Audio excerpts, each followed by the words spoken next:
welcome in everyone. Thank you for joining us. Today we'll be having a special guest. I hope you'll enjoy this topic. If you could take this time to share out this live, that'd be great. We'll be with you shortly.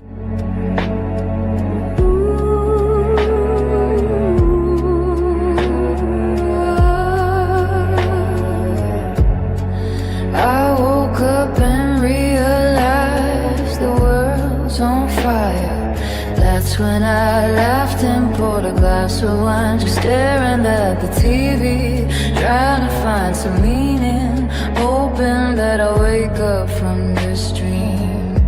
Sometime tomorrow, well, the night came and went, not a damn thing had changed. That's when a tear fell from my eye. I thought, what are we gonna do? What's this world coming to? How can we change it? And how do we recover?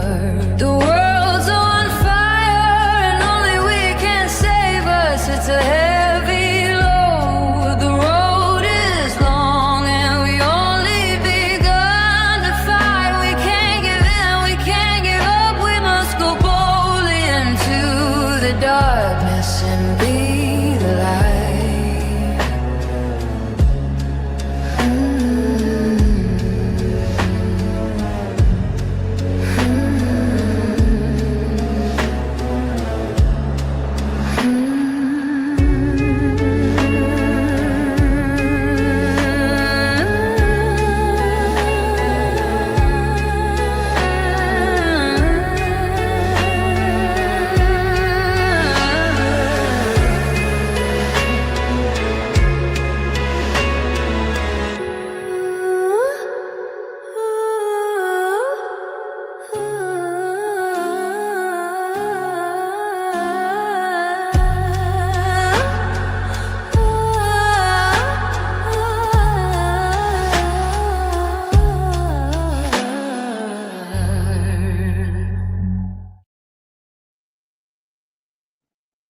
Hi, everyone. Welcome in. Today we have a friend, Keith, who is going to talk cryptids with me. So thank you, everyone, for coming. 9 of you. Lovely. You're 11 away from 300. Great, Kyle. If anybody's not subbed to Kyle, I have a lot of blue people here. Definitely go subscribe to him. He does go live and he has some videos. So don't forget to check him out. And anybody who has a channel is welcome to throw their channel in there. So, yeah.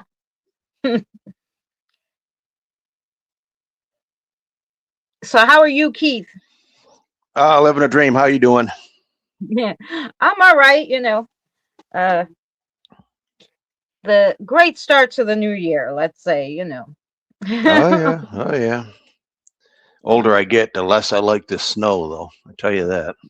Yeah, the less I like the cold because I have arthritis all in my back. So, Mm-hmm. the cold doesn't help that. Nope, not at But all. Hi, Nina. yep. Oh, thank you for putting in Kyle's link. That's lovely, Tired.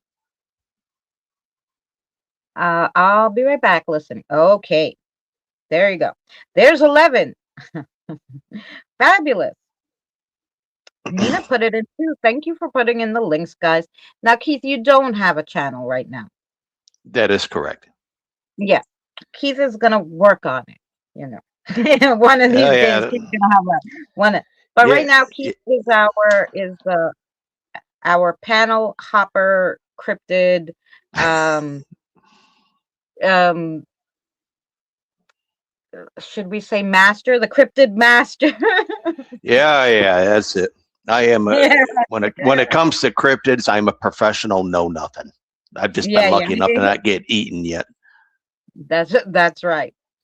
So, yeah. So basically, I brought Keith here to talk about some experiences, but I did want to ask him some questions. So obviously, Keith believes in cryptids because he's seen it. Now, I wanted to ask you, from your stories, it seems that you've only seen one species of cryptid. Is that correct? If that's how they are, I mean, physically, there's been two, but I don't know what they are exactly. Now, I've seen the ones Okay, but that it's look like two the different typical. kinds that you think. Right, right. So, I've seen some of the, we'll say, the typical dog man werewolf looking ones. They appear to be a large dog at a distance until they stand up on 2 feet. Right. And then there was one that I saw, I think it was like around 98, winter of 98, 99, roughly. Um, that had that was more human like Yeah. as far as the legs. We caught that one in a spotlight. What had happened in that situation, we were just cruising around back roads at night out by where we live, and my buddy had a co-worker friend of his from Arizona, and she was talking about, oh, what do they have out there? Is it Wendigos or Skinwalkers, or I think it's Yeah. Skinwalkers? And we were just talking about it, and we were kind of giving her information about some of the stuff that we've seen or heard or whatever. And we was going down this side road where I've had a lot of my encounters at, and I caught something. It was standing next to a tree up on an embankment at the entrance of this park, and it was an old state park. And I'm like, what the hell is that? And I said, stop right here, Rob. I said, I took my light and I had a 2 million candle power spotlight. Now at this point, we're probably maybe 30 to 50 feet away from this, and he kind of crept up a little bit in his truck. I said, what the hell is that? So I shine that light on it, and what it was doing, it was standing behind a tree, but it was standing like a normal person would be, and you could actually see the grain, the fur pattern, the grain of the fur, and it was vertical, and it had strong looking arms. It had about the same color of like a deer would be this time of the season, kind of that brownish gray. But its eyes were glowing blue. And Oh, as I've said before, it's like when I talk with like Eddie and Jen or BMR and them guys, uh, I relate it to, I think it's a color called sky blue topaz, sky blue sapphire. Just for reference purposes, it was a beautiful blue color. And we're looking at it. And my buddy, he's like, about time I saw one of these. All I've ever done was freaking hear him. He'd hear him cruising through the woods or whatever. Could never get an eye on him. The girl that was with us, she started getting a little spooked or whatever. Understandable. yeah. And I said, pay attention, watch it. You see it, right? I said, yeah, I'm going to turn off my light.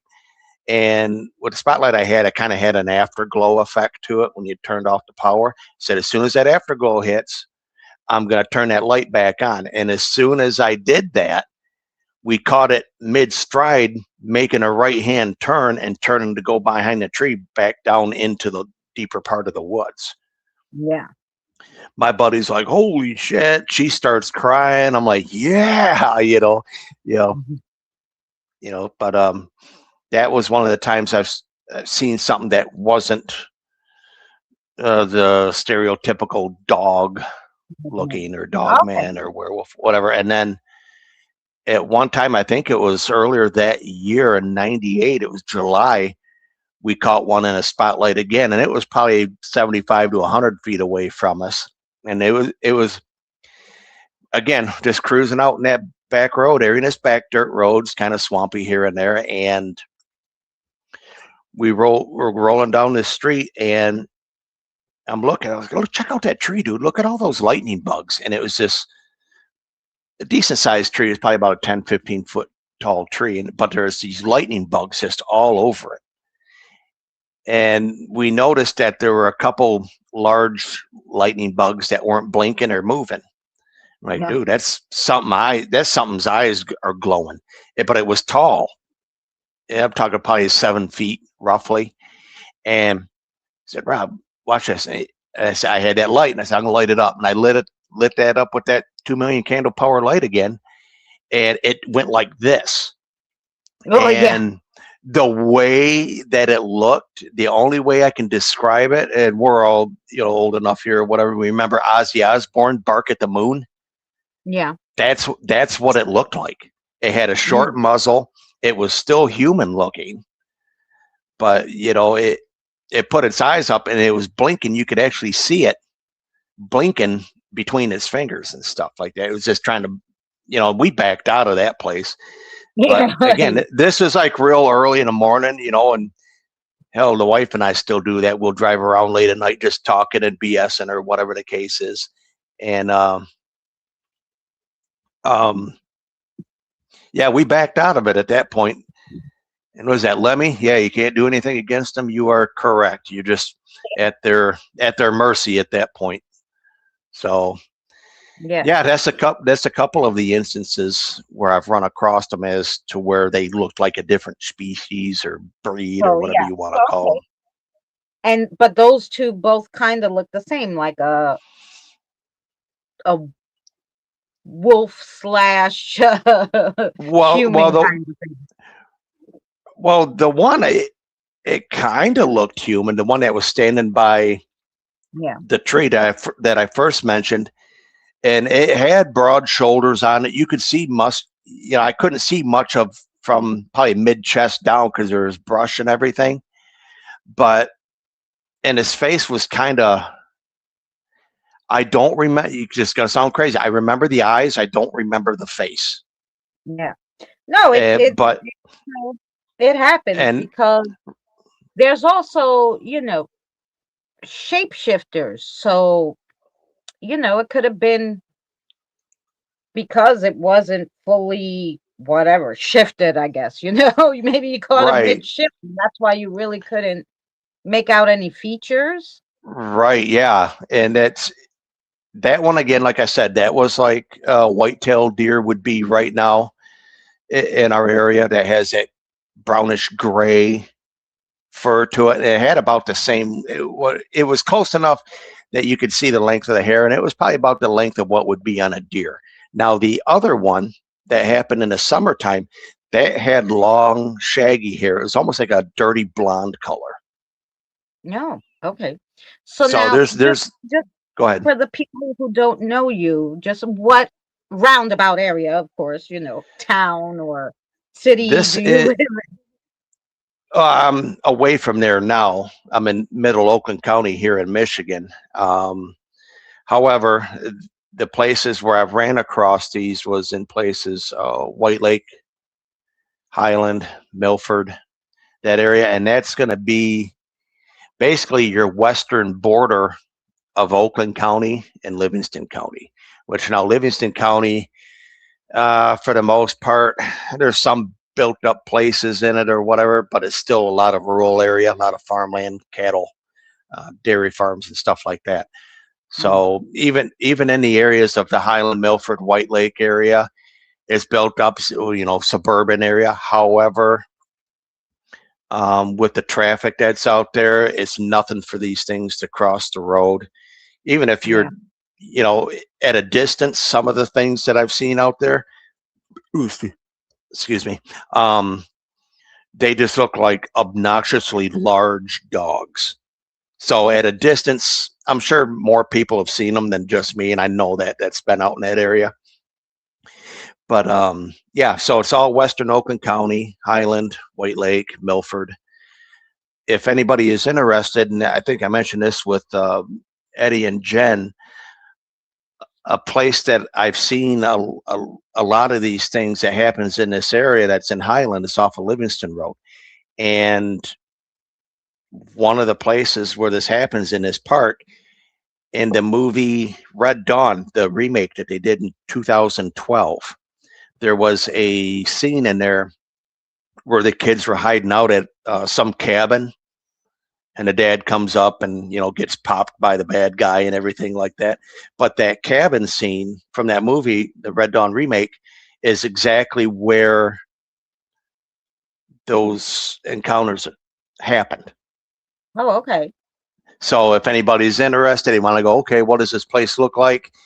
you could check out that. You go on YouTube and find just the cabin scene, Red Dawn 2012, and that'll give Yeah. you a pretty good idea of what it's like there. It's wooded, it's hilly.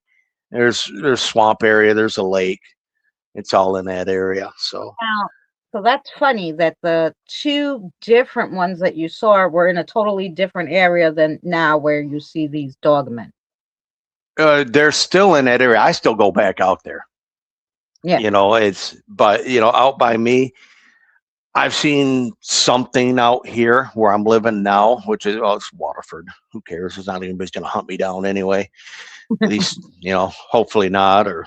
But I seen something here that wasn't any of the above.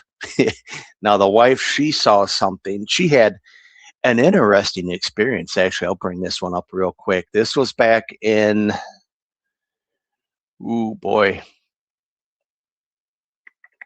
I'm going to say it was in late 23 or so. She had a dream where there was something that was outside of our house that was tapping on the window or something, and she thought it was, what we'd consider a dog man or werewolf or whatever, and it held its hand out like this, and she went to take its hand. No. Even though she had a bad feeling about it, and it woke her up out of this dream. The next day, she's a 9 to 5 girl, so she's on her way to work. It's about 8:30 in the morning. I believe it was a clear morning, and now how our neighborhood is and where our house is, we have a 1-acre lot, and the main 2-lane road goes along our property. But between the road and our property is about 50, 60 feet or so of woods. I mean, you can see through it. It's, it's not crazy dense or anything. But and then from there, it's probably another 20 feet or so of little part of the lawn, and then our driveway. Well, she's walking to her car about 8:30 in the morning, and she looks, and she said there was a large black wolf. Looked like a wolf, not a werewolf, just typical canine wolf, that walked a little bit. I don't remember if it said it looked at her, but as it was walking, it disappeared. Now she remembers the height. The height of the thing was almost as tall as she is, and she's 5'7". Yeah. Wow. Now one thing that I saw here, it was not Dogman or anything like that. I don't even know what the hell this is. In fact, you could probably put some input on this, or people in chat or whatever. This was early December of 23. It was just before I went on, actually came forward with a lot of my information on a show. It was the first time I ever did a show, was Christmas of 23. So it was earlier in that December that I let the dogs out. Hey, Michelle. Good to see you. Cheers. We'll let the dogs out. Keith, let the dogs out. Oh, yeah.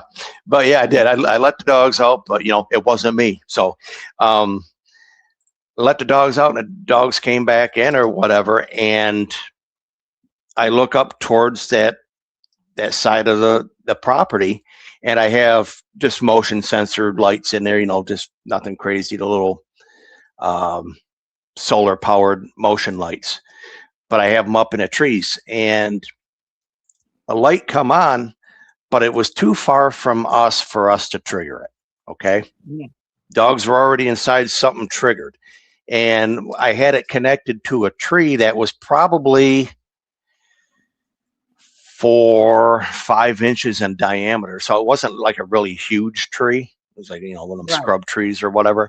And something from the other side of this tree stepped out from behind it.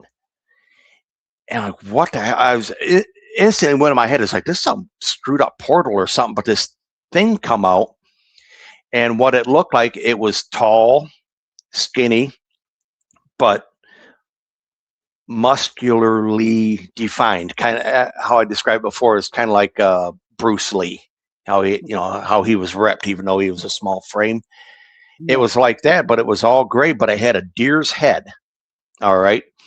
Now, the thing that was kind of odd with it was that the eyes were forward facing, almost predatory. Okay.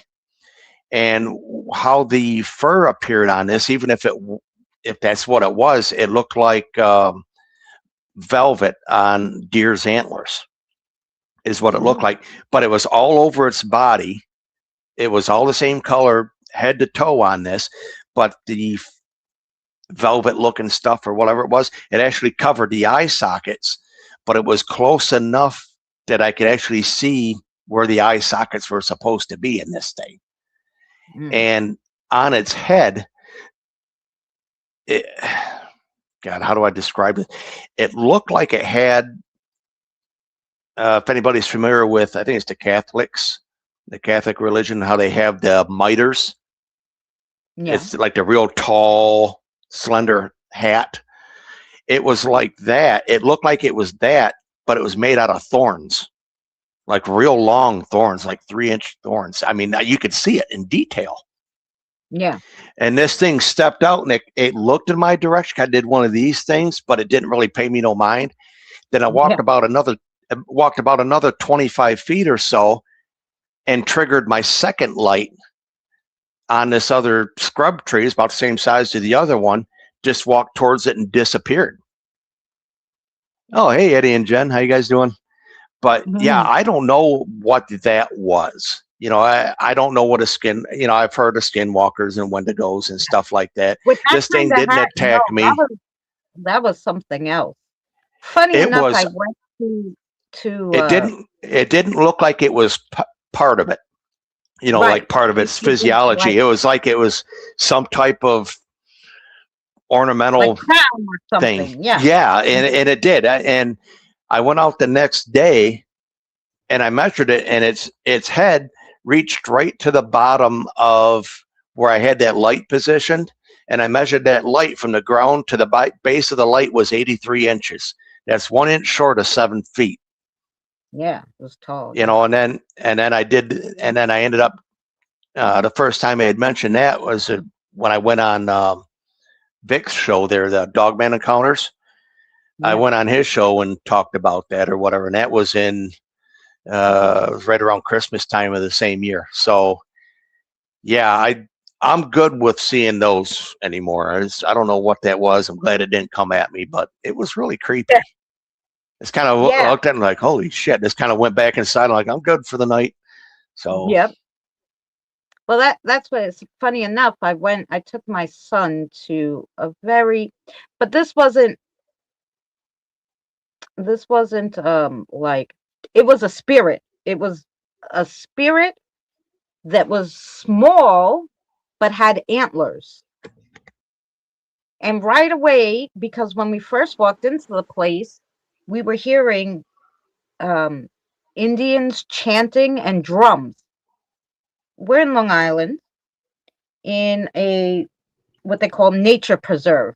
So there's no Indians having no powwows in this nature preserve, okay? right, Um, we heard wolves. I'm like, Jonathan, what is that? He's like, a wolf. I'm like, there's no wolves. He goes, it's a nature preserve. He was like 10. And I'm like, yeah, no. There's no wolves. They wouldn't let you come in here if there were wolves.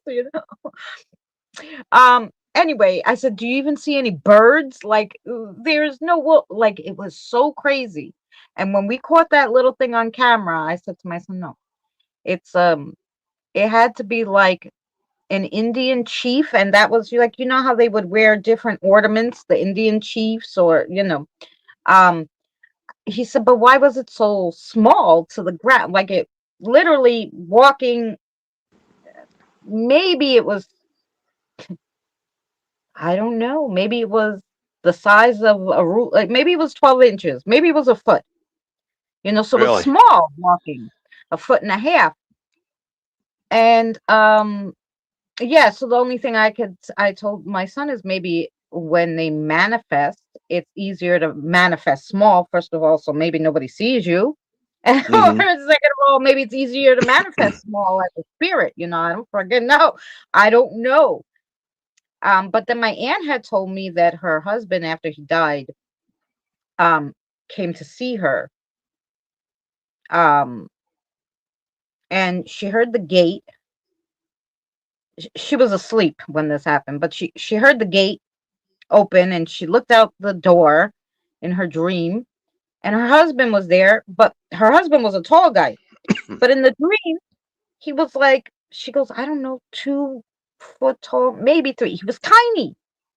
Oh wow. And and I said, well, why do you think he was tiny? She goes, I think because he had such a big freaking ego, such in life that God, when he made him small, And I said, well, I don't know. That could be like the bigger the ego or whatever. Your head's too big in when you die, you're small. I don't know. Um, but besides that little guy that I saw there, I never saw like small spirits, except kids, Hmm. because kids are small. But um, but yeah. So I thought that was weird. Like they were small, but that Oh one yeah. had like kind of antler thing on his head, so it was weird. Nice. Even though he was tiny, you could see the outline of these antlers. Uh-huh. Yeah, it was cool. Wow. So we're gonna Yeah. ask. We're gonna ask. We're gonna have Keith talk a lot today, but Keith is gonna tell us what the last experience was with this dogman, because he's seen a lot. Now, the first one you said was, well, a long time ago in the 90s, yeah? The Yeah, it first was one? yeah, the first time I ran across it, or started running across that now a little bit prior to that, uh one of my buddies in that was in high school, so this is like 91, graduated Okay. 93. Um he would talk about this stuff all the time. And I'm like, yeah, dude, whatever, kind of in a way, boys, teenagers being teenagers, making fun of them and everything like that. But he lived where a lot of my encounters had happened. He lived basically across the road from it. That's Yeah. where he grew up. So, and he spent a lot of time in them woods because, it's not even a 10-minute walk from his place to those woods. And yeah, let's real quick be real clear with people. If you ever run across these things, you do not have to go way out into the woods to run across these. Yeah. You hear people going miles out in the woods and everything. My cases, they were in some woods at some point, but hell, I had one in my backyard one time when I lived out in Highland. So that's what we're going to get into.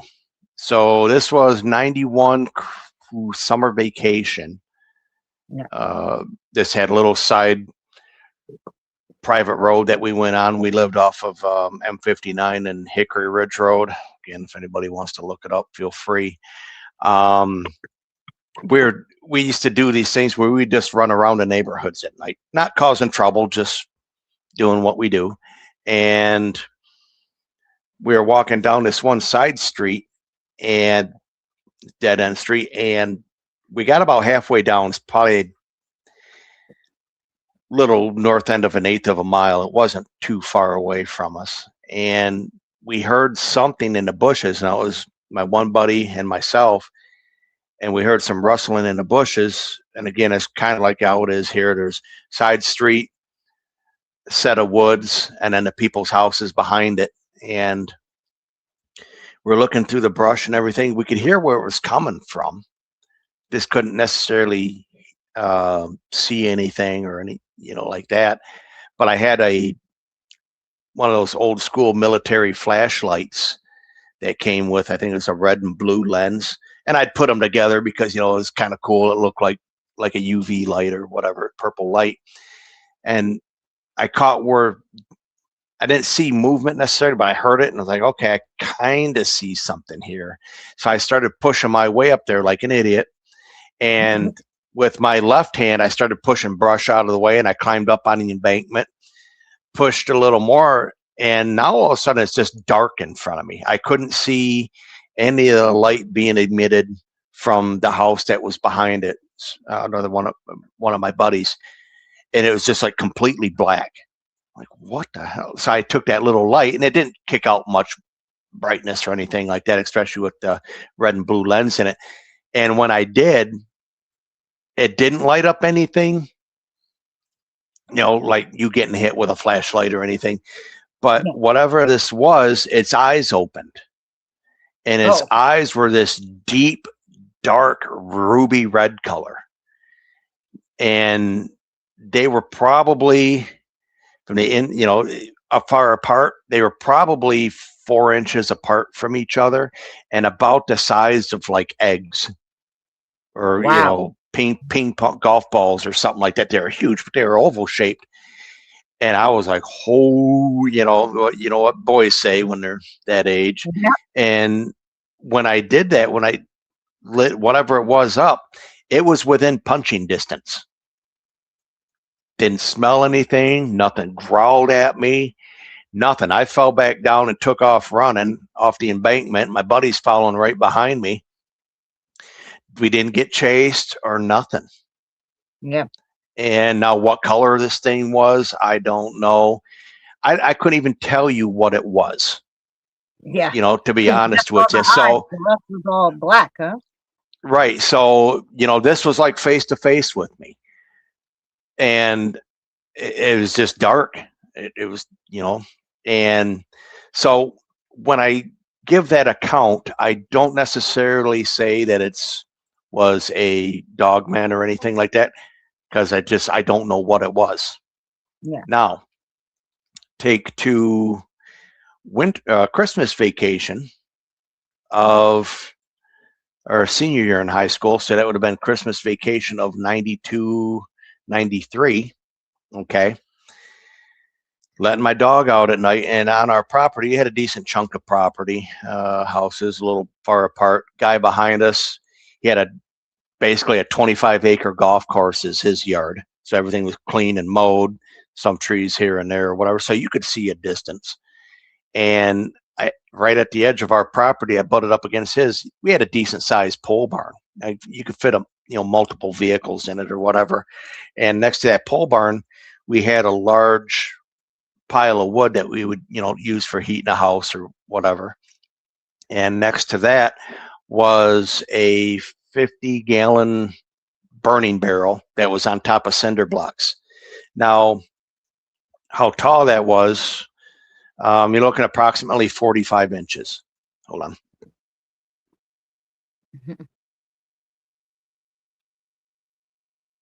So, yeah, just a few inches shy of 4 feet tall. Okay, put that on the back burner. Dog's got to go outside. Had a little beagle dog.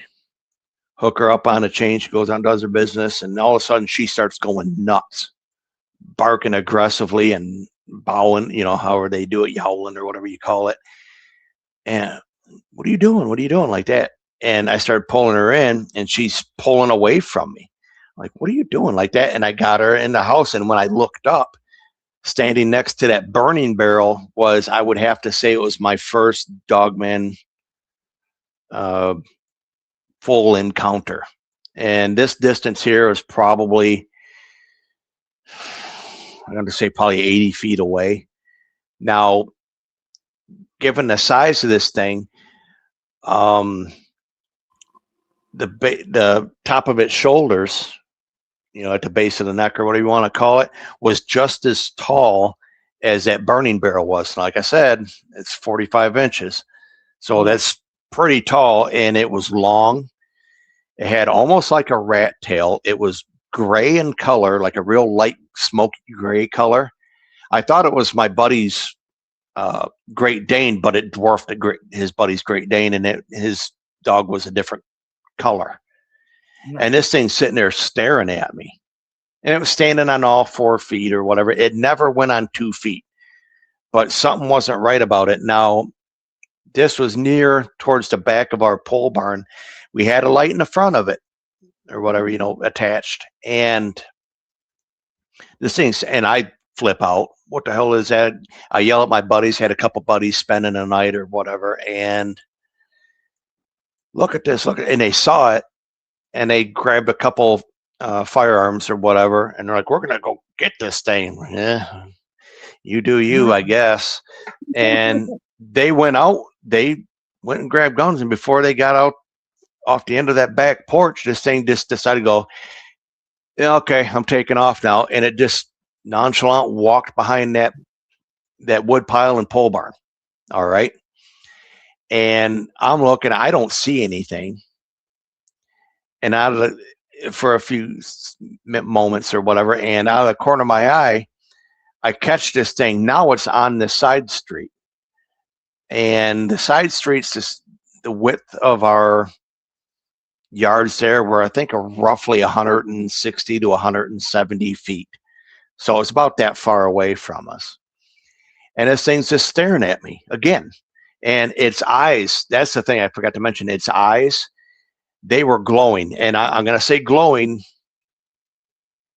but not eye shine, like a light hitting it. And it was this very bright white. How it associated with was, we can count Vance as a dog, man. He's always trying to hump the couch too. That's better being pissing on a tent. That's funny. But I saw this thing. I'm like, what is this doing? And it was like it was standing there waiting for me to acknowledge it. Now my buddies, they went and they cleared the back of that pole barn and everything. They didn't see anything. They're coming back in the house. I'm yelling at them.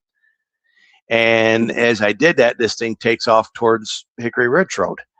And I run to the front of the house while I grabbed a 30-06 rifle. So I'm standing on my top level, and me being an idiot kid, I just opened up the window and was, just going to pop this thing through the screen. And I put the crosshairs of that scope right between its eyes. So I'm staring at this thing and this scope, and I could see the face. I could see the wrinkles in its, in its snout. Had a long snout on it. It was it had a snarling effect is what it looked like, but it was constant with this thing. It wasn't like it was just pissed off and then snarled at me or anything like that. It was almost like just a normal feature of it. Like those dogs that have those wrinkly faces. That's how they are. Yeah, and you could kind of see its teeth and stuff like that, but its eyes again were just crazy glowing. And something went through my head as this thing's not a threat. All right. And I don't know if it came from that being or whatever this was, like a telepathic type thing or not. I don't know. I can't give you an accurate answer with it. But this thing, when I was looking at it and I had that feeling, I put that rifle down and I'm looking right back at this thing. Sure as shit, this thing actually just kind of like nodded at me a little bit, like it acknowledged what I was doing. And it looked back towards the road and then kind of hunkered down a little bit and took a standing leap across 2 lanes of traffic. Landed on the easement on the other side of the road. And on the other side of the road, there was a horse farm. Had the taller fences and everything like that all wrapped around it, some trees, whatever. As this thing landed, it hunkered down again and then cleared that tall fence, went off into the horse pasture and disappeared, and I never saw it again. Yeah. So that was 30 some years ago was my first encounter with this. And like I said, I kind of shut up about this stuff. I didn't really say much to anybody about this at all until 2023. And I really didn't start watching anything on YouTube or videos anywhere in regards to this type of being until that year. And I just going, oh, these people look at you like you're nuts. And granted, I don't care what people think of me, but it's just one of those things is, it's kind of choose your audience of who I've talked to on that. Oh yeah. Because and to say that if I talk to 3 or 4 people about that in that 30 years, that would be probably pretty accurate. Yeah. And now you said this thing had like a snout? Yeah, it had a full snout on it. It looked like a dog. I mean, it was just freaking huge. So it looked like a longer dog snout. Yeah, if you were to, it had a long snout on it. It was fairly large in circumference. I mean, It, like I said, my buddy down the street had a Great Dane, wrong color, dwarfed that thing easily. Similar body, wasn't my imagination. I know what it was. Other people saw it. Oh yeah. The feet on this thing were freaking huge. I mean, you could see it. I mean, at that time, we didn't really have much snow on the ground. And hell, even to this day, it's hard for me to remember to look for prints. So, Yeah. is what Well, it is, I guess. funny enough, because the thing that I saw had a long snout, but it was a pig snout. Really?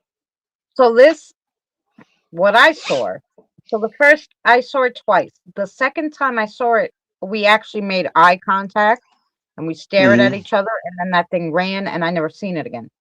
But the Okay. first time I had just moved into a trailer over at this trailer park in Long Island. So I had never been out of the city. I'm in Long Island. I'm a city girl. My trailer, I was building like a deck on the side of it. So that Mm-hmm. wasn't done yet. And I was in the kitchen. It was like, I don't know, 2:30 in the morning, and I was getting water. And trailers are a little weird, where the windows are. So the window was above the kitchen sink, but it was one of those little windows. And I'm freaking short, so I can't see out the window. But I heard a weird noise, so I, you know, climbed as far as I can to look, and it looked like a black dog, but it was so big. I just kind of saw the fur and then it was gone. I said, "Oh my God, there's bears." I don't know, Right, right. Next day I told my coworker and he's like, "Christina, there's no bears in Long Island. It was just a big dog." I said, "Okay, fine." I didn't really see it, so I can't argue with them, right? Right. My son's father was staying over one day because he came to see the kid, and we were sleeping, and I hear this crazy sound that I never heard before. And I pushed him and I said, "Do you hear that? You hear that? The thing is back." And he's like, "Yeah, yeah. It sounds like," he told me, "it sounds like an African banshee." I said, "We're not in Africa. Get up and see what it is." He goes, "No, I'm not getting up," right? So me, I'm like, "Not this." I run, but this time I run to right next to the kitchen is the sliding screen doors where I would go out onto this deck that isn't really made yet. So, and there's a curtain that covers it so the people on the other lot don't look in. So I rip open the curtains and I look, and there is this. If it would have stood up, it would have been 7 feet tall, easy. It was Oh, so geez. long, so stocky. It was on all fours, had such big paws that kind of looked like wolf paws. It had a tail of a lynx, like a lynx would have one of those little nubby tails. And when I looked at it, and it must have felt that I was looking at it, and it looked at me, and it turned, and it had this long pig snout, like a boar. It was black Oh, fur, wow. had this big, but it had wolfy ears. I'm gonna say ears like a wolf, but this big pig snout and that tail was driving me crazy because I'm like, what the fuck is this, right? I've never seen Right. anything like it. And even its legs, the way they were bent were odd, okay?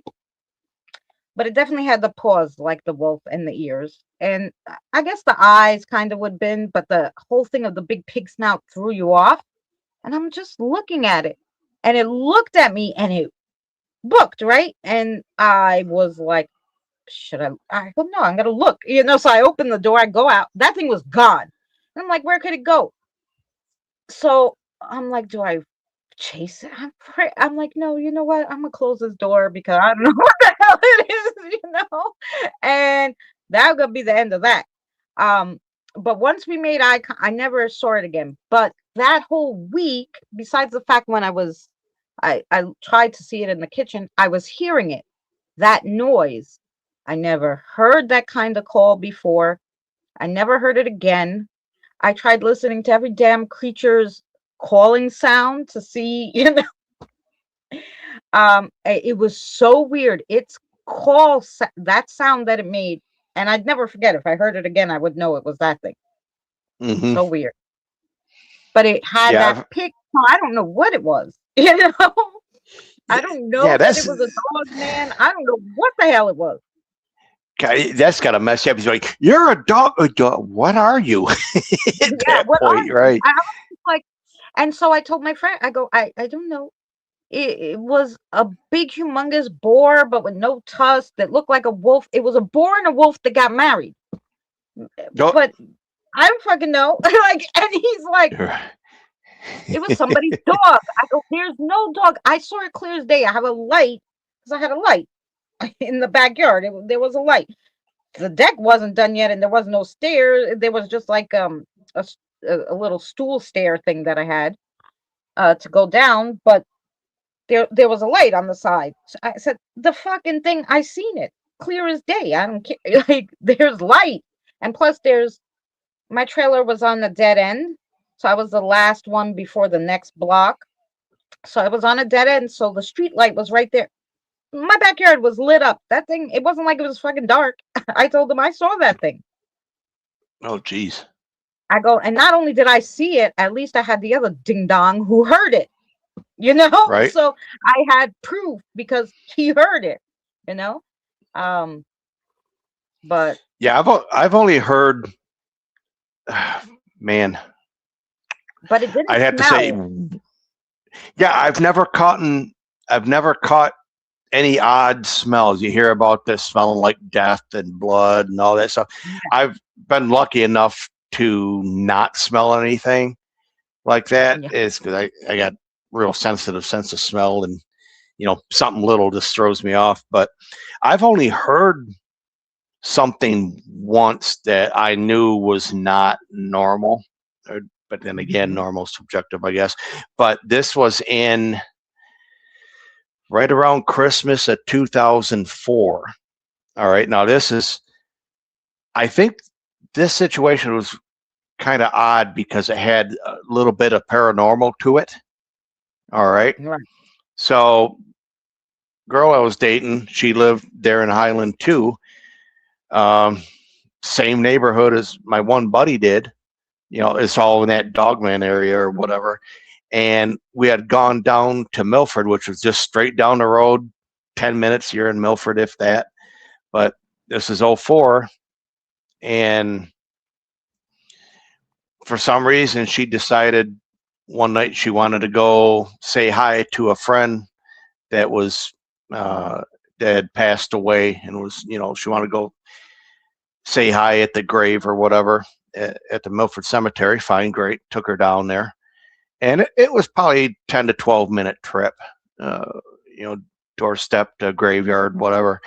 And we're there, and it was just quiet night, nothing going on or whatever, and a little bit of wind through the trees and everything, through the pines, and all of a sudden, out of nowhere, it got like really stupid calm and more quiet than normal, if that's possible.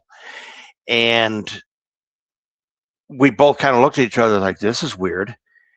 And out of nowhere, you hear a a teenage female's voice say something on the line of "quick, they're coming," or "run, they're coming," something like that. We both heard it, and like, what the hell? And we both like, okay, we got to get out of here. Something's not right. Is we started heading back towards my vehicle, and further south of us, you started hearing all this crazy howling. Now, what that was, it sounded like a group of coyotes on a death hunt or whatever. They had something that they were going to chew on. Okay. We get that, but it was still kind of crazy hearing that roughly at the same time. Weird coincidence. Yeah. Yeah. So we get into the vehicle and we go to take off, and we're getting out of the graveyard and everything like that. And in my view mirror, I could see light and everything. And sitting in the back seat, I had a Dodge Caravan at the time, and sitting right in the center of the back seat, I could see the outline of a female, dark hair, kind of curly, a little bit beyond shoulder length. I couldn't see the face, It was again blurred out or whatever, but I could see the coat that she was wearing and everything. I'm like, oh, okay, that's all right. I've dealt with paranormal before, so it didn't really throw me off too much. But when we got back to the girls I was dating house, I said, this is what I saw. And I explained to her what I saw. And we're sitting out on the porch just going over what we were just experienced. And you could actually still hear the coyotes coming up north towards our area. There's a set of old railroad tracks, and it's all wooded in that area. So I don't know if they were following the tracks up or not. But they came up a few minutes later, and you could hear them going through the woods, still on some type of death hunt. And I explained to her as what I saw, and come to find out, I explained what that girl that had passed looked like, and described her puffy light blue and white puffy winter coat. That was her favorite coat that she wore. So we had that going on. Now we're still out on a porch listening to what's going on with the animals coming north to us. And shortly thereafter, there seemed to be another group of coyotes go off in that park, in that Dodge Park, Dodge 10 Park, if anybody's interested. Dodge 10 Highland recreation area. But we heard them, and all of a sudden they started converging on something. So they were heading towards each other, and you could actually, just by listening to what or how they were traveling, you could tell they were coming at each other, and they were in a freaking frenzy. Then out of nowhere, you hear this howl, and it was louder, and we're probably a quarter mile away from this thing. And the howl was so intense. I've never heard anything like it. You could still feel it in your chest, even at that distance. And what it sounded like was like an aggressive wolf, all right, but had almost like a death metal singer's growl or yell to it. So you had to roar like that. It's like really weird. The way I describe it is George Fisher from the death metal band Cannibal Corpse. When he yells, that's what it sounded like, mixed with a very large wolf. It was almost like two voices in one. And the coyotes kept going and kept going. And then a few seconds later, you heard that howl growl thing again, but it was far more aggressive.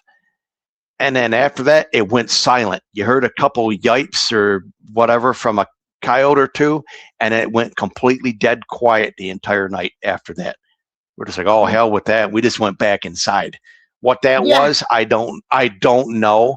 And I never really had any gumption to really go out and investigate to see what was going on out there. Yeah, no, I didn't have either. Call me a wuss, but it's I've been lucky enough so far to not become some dogman's bowel movement. So I'm trying to keep that record up after all these years. So that's right. So Damon, I wanted to just address one question in the chat. So Damon says, do you think they're traveling not between life and death, but between parallel universes? So what I had meant to say before was these beings that are deceased, of course, can travel anywhere. Some of them, especially like the one I saw, that wasn't paranormal. That was a being that is really good at hiding. That is a living being of this world, and I'm sure probably some of the ones that you've seen too would be the case. What I saw wasn't supernatural in the way that if I would see a spirit or like, this is actually of this world. So I don't think it travels between dimensions. I think these things are good at hiding. And I think they're here and they live here with us like any other animal that maybe we haven't just discovered yet. Like, some of them I don't think are supernatural. They're actual beings. Of what kind, I don't know. And how they can hide, not sure. I always thought that maybe they're like chameleons or something, or their speed, because that one, I tell you, when I opened that door, it went so fast. Hmm. Like, the speed of them, and a- and I mean, it was in the middle of the night, this thing was traveling, Yep. so if it didn't make any noise, I wouldn't have known. It was there outside my door, Right. um at that time, unless if I was randomly, there. But yeah.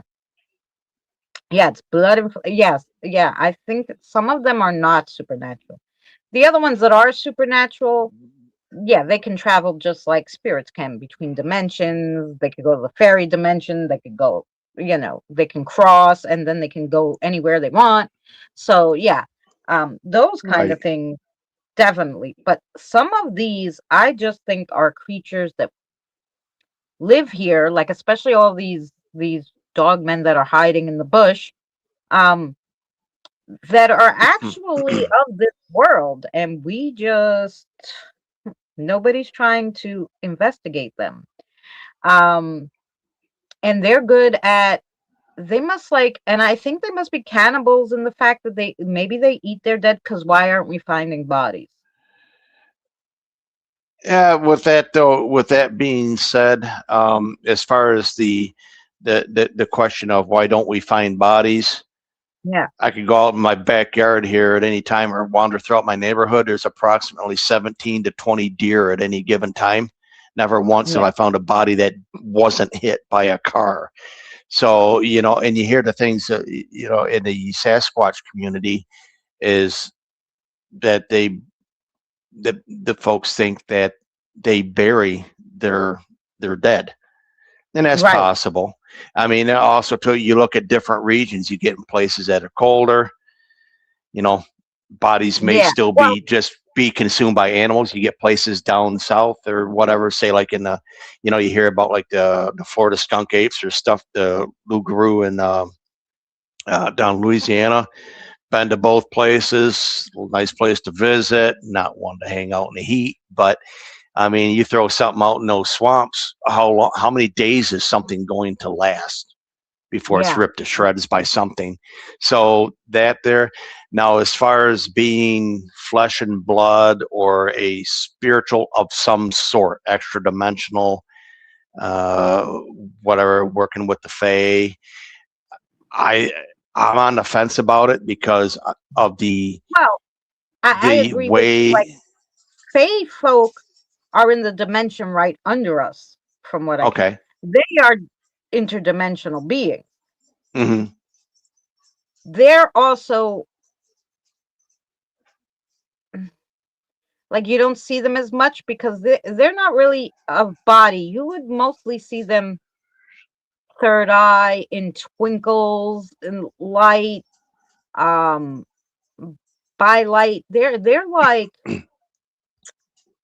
I don't know. It's hard to explain what they are because we don't come across these things and nobody talks about them. But they're more like made of light where you can see them, but most times you don't see them because they don't have a body. They're in a, or their dimensions so close that you can kind of hear them or see maybe glimpses of them, but they're not Hmm. actually there in the dimension. Unlike some of these things that I've seen that are of like that thing. I mean, I tell you, I know it was a something, I could have touched Right. it. It was so Right. real, because I've seen a fade too, and it was like made of light. Like, I don't know how to explain it. It wasn't like made of body. Um, so then, but also, then I learned how to speak to them, and uh, from what they told me, their dimension is so close to ours, they can intermingle, but they don't live in our dimension. Hmm. Um, so yeah, they're a little different beings than whatever like some of these other things are. I've crossed over so far 3 Bigfoot. They're actual beings. And I almost thought that maybe, like, because I asked one of them, because two of them were of a different, two of them were like the same species, they looked the same, and the other one looked totally different. So I said to them, "Well, do you have different species of you?" Yeah. And I said, "Well, are there a lot of you?" Not anymore. So I think it's a species that will be extinct soon, and that's why I've only seen them when I cross them over, and not seen them like they're standing here. They'll project themselves to tell me they're here, and they'll speak with me, but it's all through third eye. Um, I've met a lot of different beings that way. You'd be surprised how many beings. And then I ask them, like, are you, and some of them will say, well, we're extinct now. Doesn't mean they didn't stay here past their time because they didn't cross or whatever. Um, Mhm. and sometimes I feel like, yeah, what a lot of these people are seeing um are is paranormal because they're not living anymore. It's just like if you would see some people see apparitions like you can touch them, but they're not there, right? That's what they're Right. seeing when they see some of these things. But these things are deceased, you know. Um, but some things I think actually are of this world. We just they have really good either like cloaking devices. They have a cloaking device maybe on them or something. I don't know. Right. Again, I've heard that before with again back in the Sasquatch community in regards to there's some type of translucence with their fur Yeah. that acts as a form of camouflage. But and one of the things that I bring up too is you look at that even just like octopus. Look at how quick on a whim they can change their colors and everything else to camouflage into their surroundings, or how Yeah. their mood is and everything like that. So it's not really too far out of the realm of possibility of something like that having Oh uh, yeah. that type of ability. And as far as how they are shaped, as far as the physical flesh and blood ones or whatever the case is, um, I have a weird belief in that it's a possibility. I don't know. Some people thought about it, but it was like maybe these dogmen are just evolutionary advances from typical large wolves that we have here, in North America or whatever, that they change due to their geographical location. So what Hmm. I mean by that is if you have arms, okay, so we're gonna take the dog man that you see, the werewolf. It's got the hind end leg wise as a canine, has arms that are like us. The typical description of their hands are dexterous hands, opposable thumbs, basically kind of like a raccoon or whatever the case is. Yeah. I see that as possibly just an evolutionary thing of saying, okay, well, maybe in the area where these things first come from, however, how long ago, okay, maybe they had to adapt to having arms like ours in order to reach sources of food, to climb trees, or to climb mountainous regions. Oh Okay, yeah. because you do hear a lot about that. Like down in the Smoky Mountains, you'll hear a lot of dogman type stuff like that. So maybe that's on a physical flesh and blood side. That's possibly all these things may be. And Yeah. it's one of those things of, okay, we haven't discovered them yet. Is it you Yeah. haven't discovered them yet, or you were not allowed to discover them yet?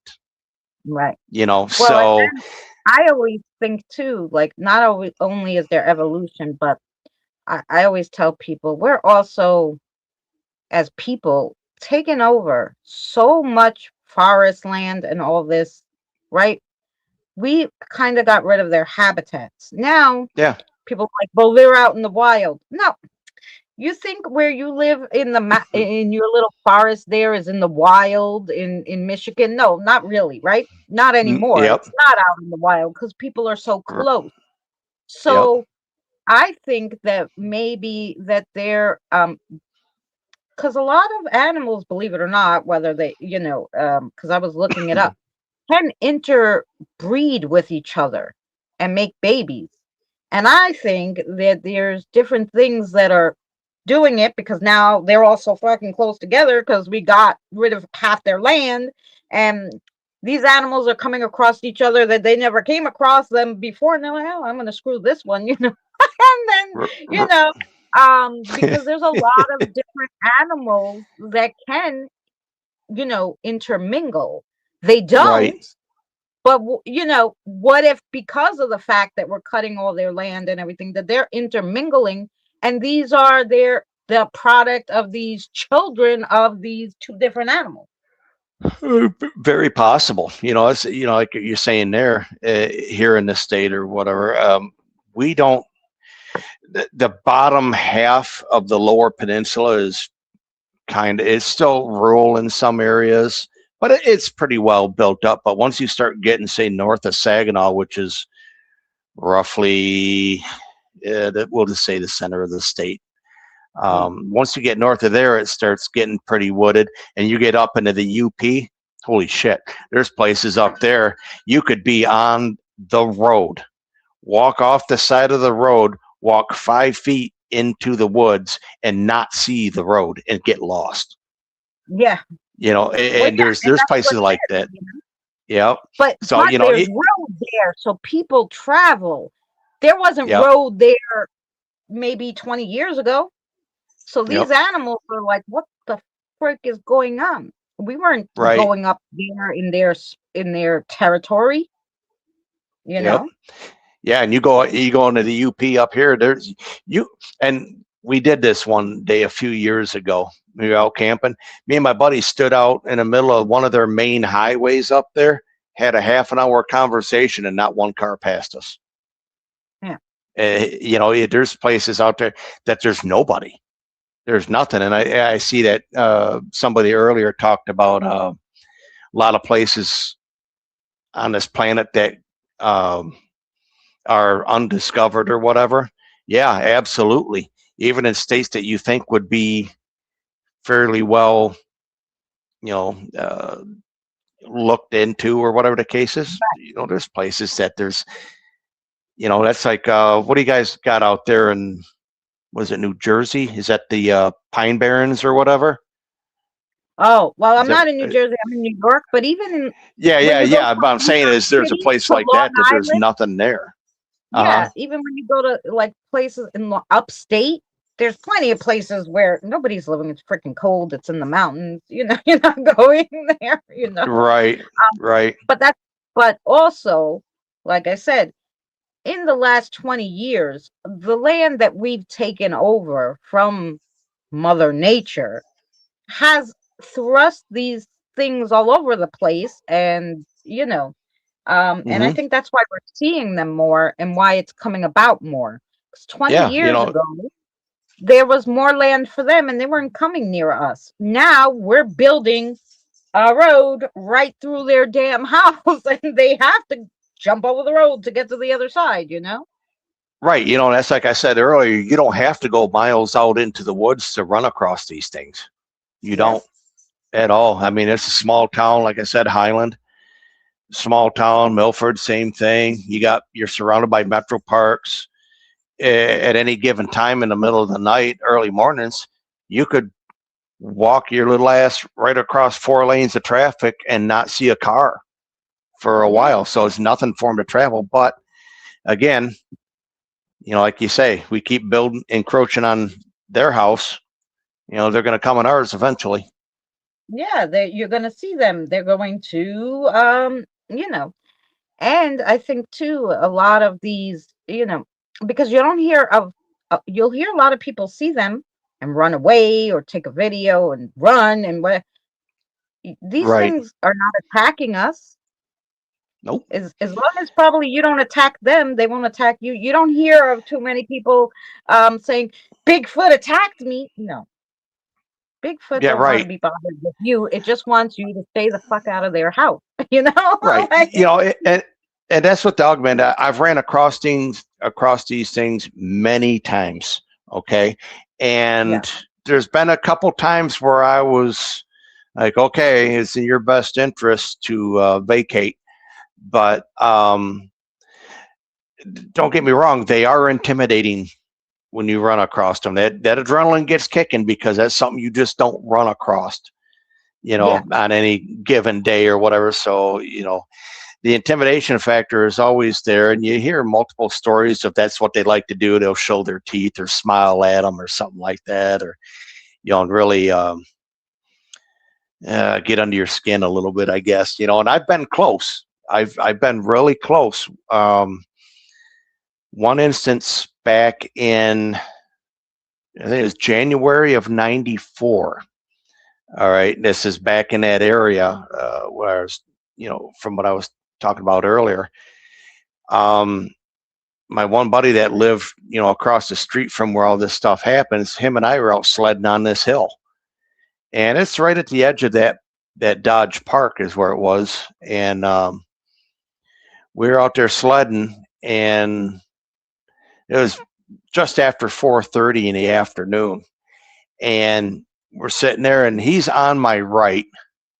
The woods are all on my left and behind us. It's like thicket, and the pine trees. I think they were.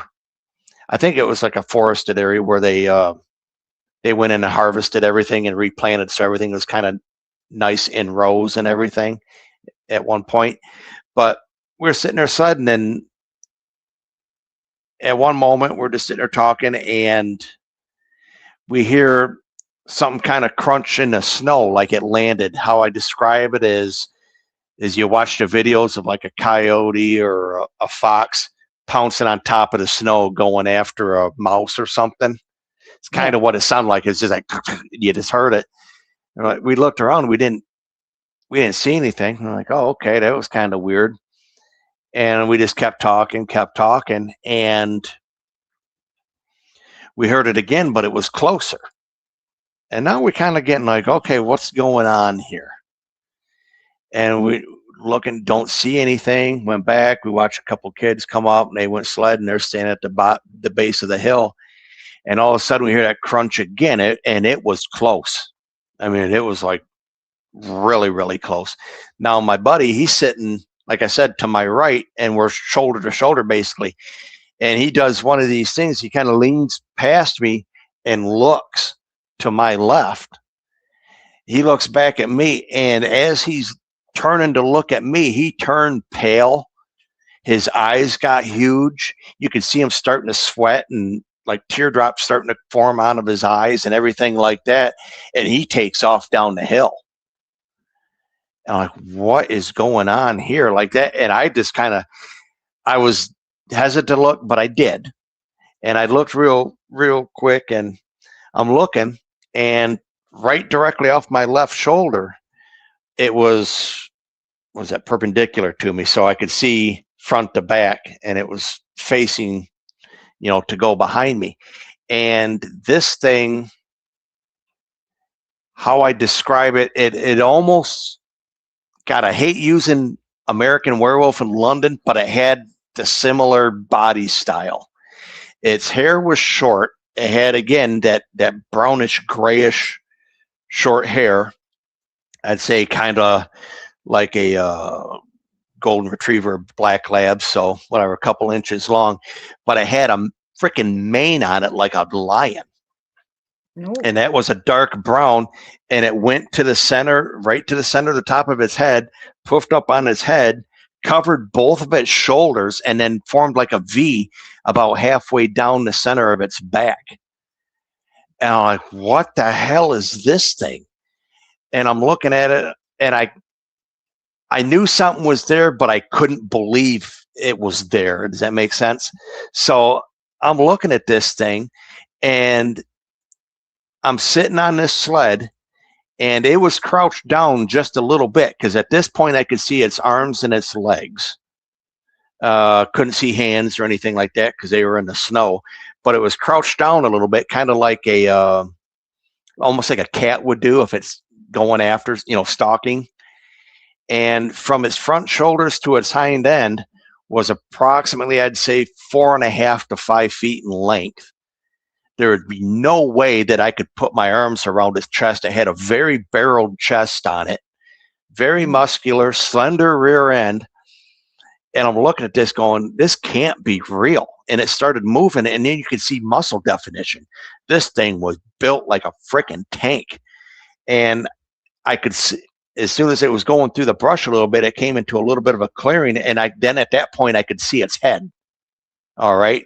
And its muzzle was probably 8 inches long and freaking big around.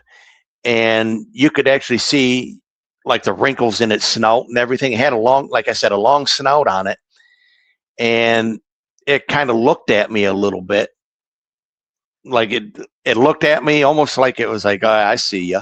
And then it just kind of came up behind me. And so what it ended up doing is it came around to my blind side to where I was doing everything in my power to where I could turn and twist my head to keep my eye on this thing. And then it turned towards me and I saw its eyes. Its eyes were like this really shiny black color. You know, like how Quint says in Jaws, it had lifeless eyes, like a doll's eyes. It was like that. I'm like, what the hell is this thing? This thing was huge. It had to have been 400 pounds easy. And it kept its eyes on me, and we're making eye-to-eye contact. And this thing just hunkered down again like a cat was getting ready to pounce. And like I said earlier, it was my cue to leave. You know, that was one of the times that I did at that point. That distance that thing came to me was in 10 to 12 feet. Oh, yeah. Sure as shit. And the day that it was, or the time that it was, and I remember this, 4:38 p.m. When we got down to that and we got back in the car and we took off towards this house, next time I looked at the clock was 4:38 p.m. And I don't know why I remember that number. But again, 1994, when this happened. And that was one of the closest times. I shouldn't say that was one of the times that I've been real close to these things. And that intimidation factor, I honestly didn't think I was going to make it out of it. You know, that disbelief come, and it overwhelmed me so much. And like, what is this, that I couldn't react properly? Yeah. Yeah, because yeah, you it's just like, what do you scared, do? and you're like, what are you? What are, you know? That's how I was at my car. And then I had this distinct feeling like, can this thing come through this big glass? Am I gonna die? Like, I have kids in the house, but they're still just looking at it like, what are you? Yeah, and it, you know, it's one of those things. It's, what are you? And then you get to that point of, I'm not going to say a damn word to anybody. I mean, like I said, I don't care what people think of me, but it's one of those things is, I don't want to be freaking institutionalized either. Yeah. You know, it just, crazy. Those, you know, my other friends that lived around me, you know, we would carpool to work. I told them, I don't know what it was, a bear with it. And I had described it, and they were hysterical laughing at me. They're like, you saw some big dog in the middle of the night. I go, no dog makes that sound. I was on and on. Nobody, they just thought like some weird ass dream that I woke up in the middle of the night. I was, you know, they didn't think I was crazy, but they were like, no. You know? Yeah. Oh yeah. You know, and I've heard it before, you know, certain things like what you're saying there is, that's why I've only told just a small handful of people. And you know, it's one of them things that people, oh, well, it's just bullshit. Man, I'm telling you, 30 some years later, I wish it was. Yeah. You know, in some instances, because why is this stuff still in my head decades after my first encounter? You know, and the last time that we ran across one, oh God, what was that? That was in, it was July 3rd of 24, is the wife saw her first one. And we had one crossing a road by us. So 2024, 2 years ago. So yeah, from the 90s till now, and you're in the, even though you moved different towns, you're in the basic vicinity of where you always live. Right. Yeah, I'm within 20 minutes of everywhere. You know, everywhere I've lived. You're in the same, you know, Minnesota. You've been in Minnesota, right? regardless what end you've been in Minnesota, right? So Right. yeah, so you know, all this time they're still there, like, and so the first one you saw in 94, now 2024, that's a long jump here, and you Well, see it the again. first one I saw was in 92, 93, Yeah, winter vacation or Christmas vacation. So yeah, still you look at yeah, all these years, and it's not every time that I've seen these. You know, I could go on for another full show on this stuff is how many yeah, times I've seen these. But like it was, like I said, it was 91 where there was something with the eyes. Then it was basically a year and almost a year and a half later is when I caught that one at the Burning Barrel. That was 92, 93. Then we ran across them in the wintertime of 94. And then there was a jump to where the year of 94 ran across them a couple times. The last time in 94 was October. It was the weekend before Halloween. And then didn't see anything again until it was like 98, 99 when I was talking about like the Ozzy Osbourne thing, or the Bark of the Moon looking thing, and the one that was standing by the tree at the entrance to that Dodge Park. I don't know. Robert, we do not have skunk apes here. Skunk apes you're going to see probably, I think that's Florida is usually where they originate from. Up here in Michigan, kind of we're like the dogman capital of the United States or whatever, supposedly.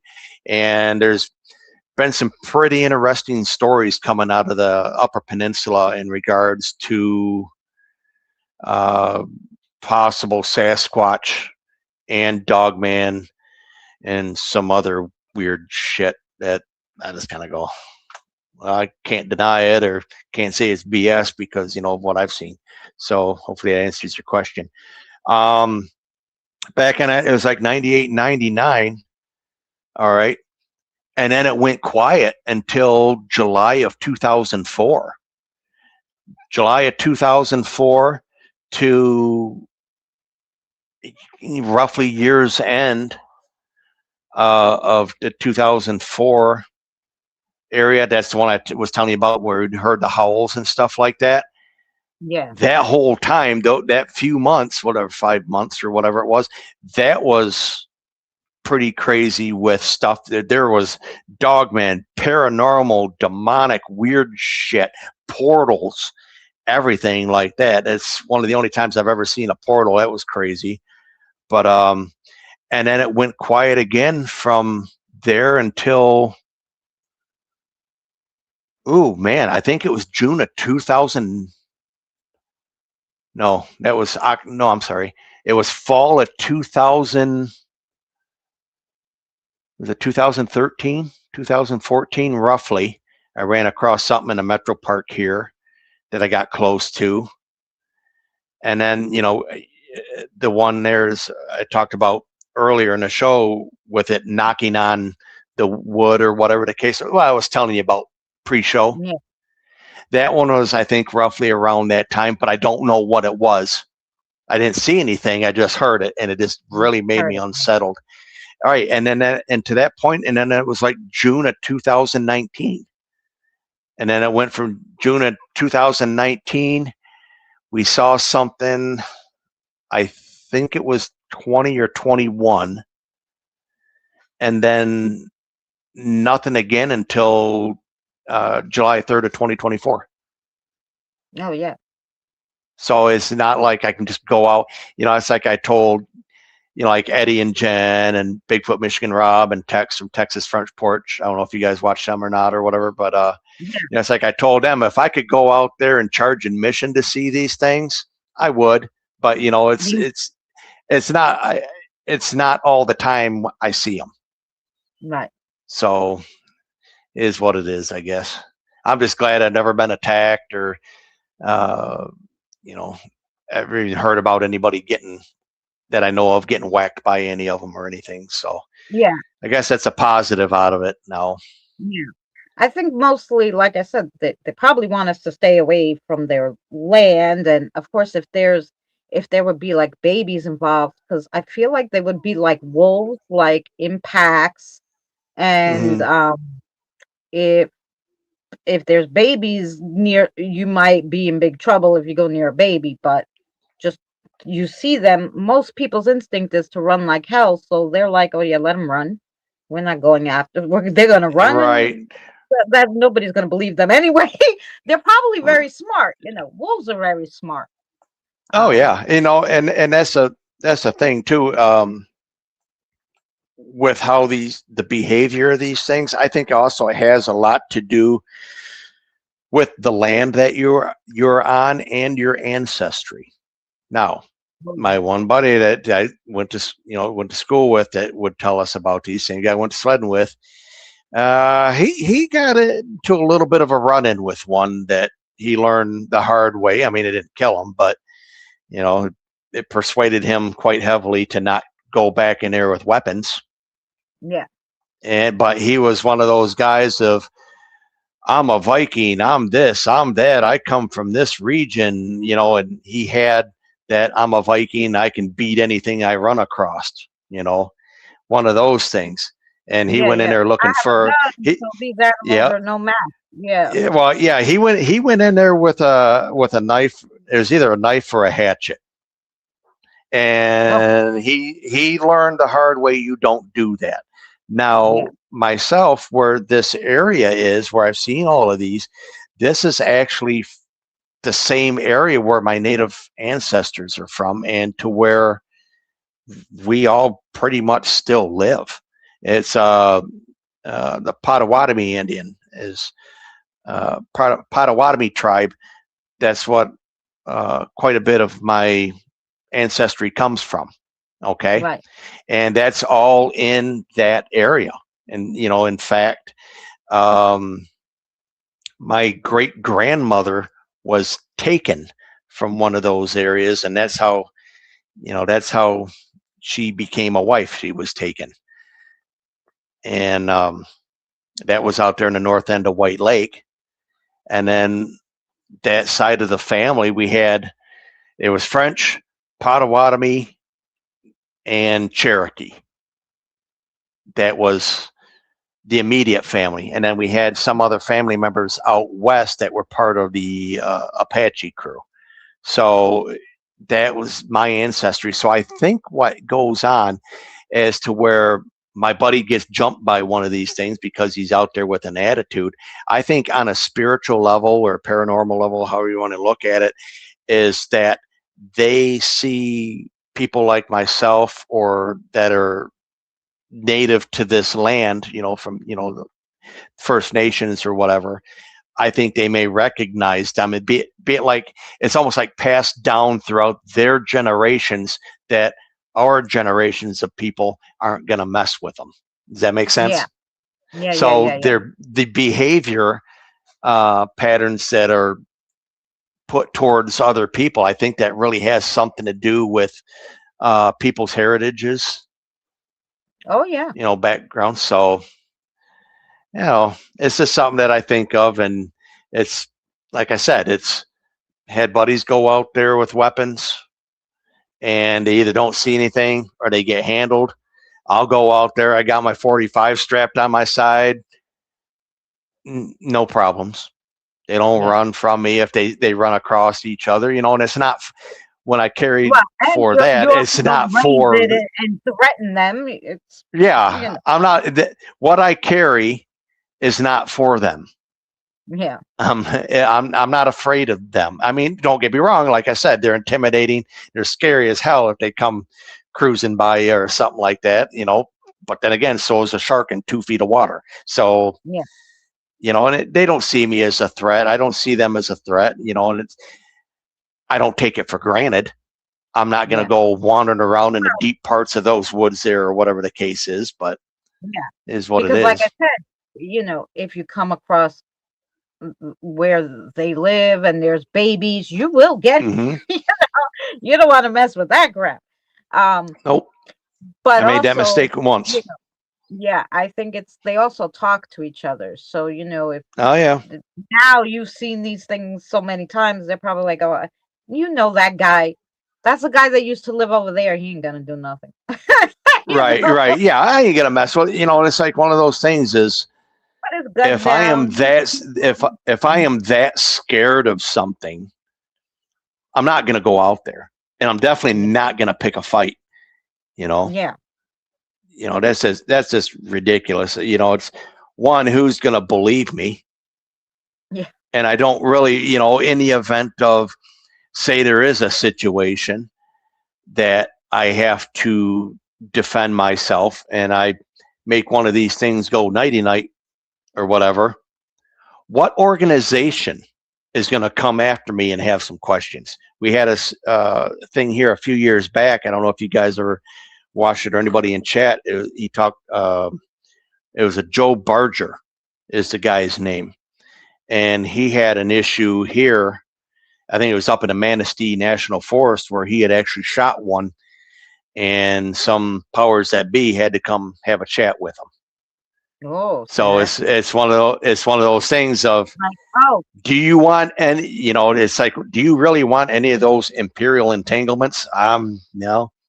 well, I'm good. they probably told him, keep your mouth shut. We can't be having this shit. According to People are his gonna be afraid interviews, to come to live here and shit.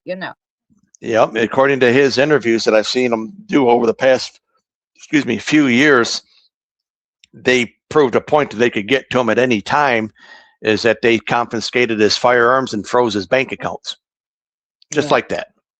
So that's something I don't want to mess with, and again, I'm not going out there to pick a fight with these things or anything like Well, that, and and I not try to only be that, respectful. So he killed it. You didn't come across them and kill it. You're not yeah, going this out there looking for them to prove to the world they exist. You're trying to exist with them because they're there. right, yeah, like what when with that story that he was telling is that he actually popped this thing on the road because it was next to his truck. He had a tractor trailer. Look it up. It's a really interesting story.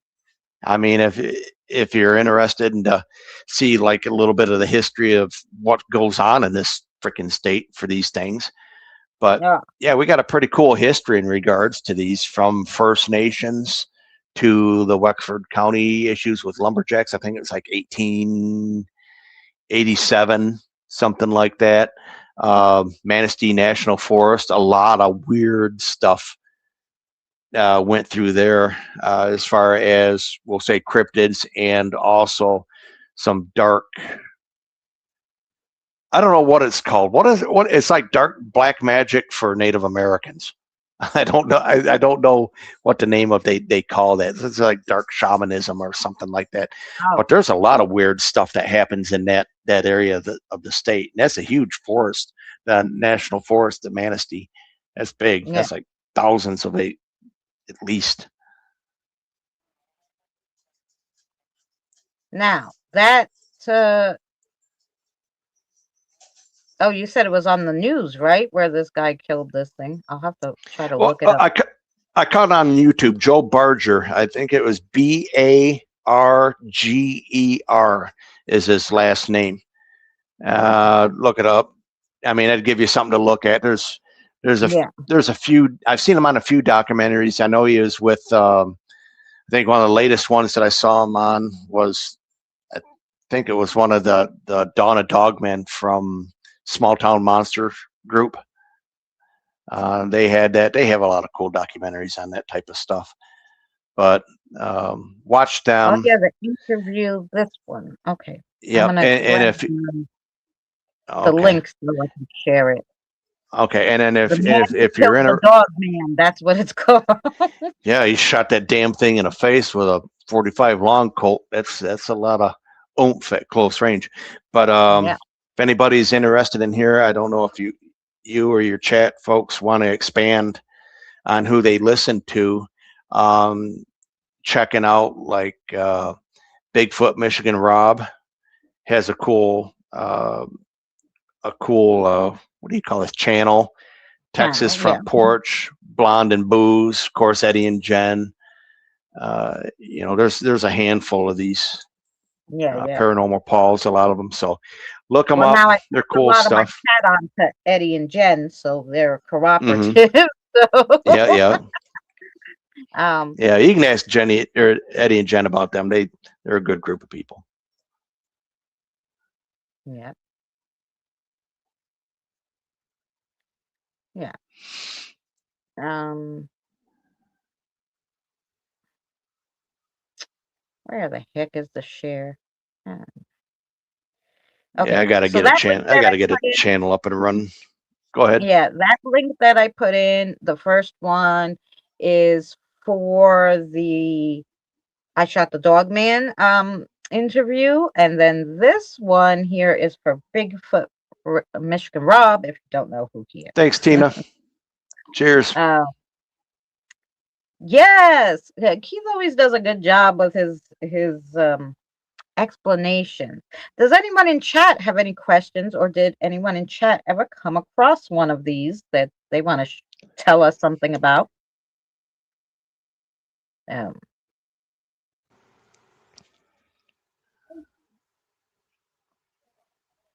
we'll see. I know it's 20 seconds behind, so we got to give them time to type and all that good stuff.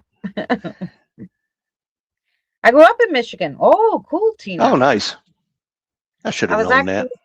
thinking, because I'm looking to get out of the city. It's good to see My you again, grandmother, Michelle. Cheers. my oh, thanks, Michelle.